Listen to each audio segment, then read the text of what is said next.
দেশ জুড়ে টানা বৃষ্টিতে কিছুটা শীতল আবহাওয়ায় স্বস্তি মিললেও দুর্ভোগে পড়েছেন অনেক মানুষ। আবহাওয়া অধিদপ্তর জানিয়েছে, এই বৃষ্টি আরও অন্তত 5 দিন অব্যাহত থাকতে পারে। কোথাও কোথাও হতে পারে মাঝারি থেকে ভারী বর্ষণ।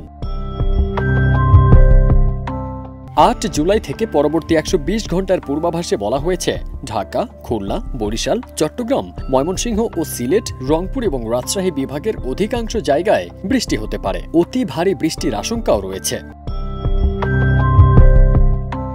এরই মধ্যে দেশের অনেক এলাকায় গুঁড়ি গুঁড়ি থেকে ভারী বৃষ্টি শুরু হয়েছে। রাজধানী ঢাকা সহ অনেক শহরে দেখা দিয়েছে জলাবদ্ধতা।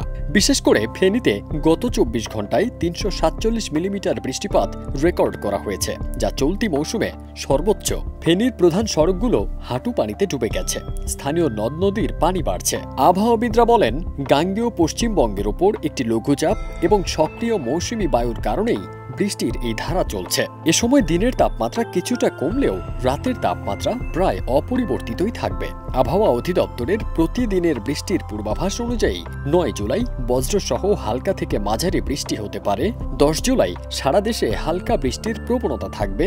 11 জুলাই চট্টগ্রাম সহ কয়েকটি অঞ্চলে দমকা হাওয়ার সঙ্গে বৃষ্টির সম্ভাবনা রয়েছে এবং 12 জুলাই বৃষ্টি আরও বাড়তে পারে। বিশেষ করে দক্ষিণ ও পূর্বাঞ্চলে ভারী বর্ষণের আশঙ্কা রয়েছে।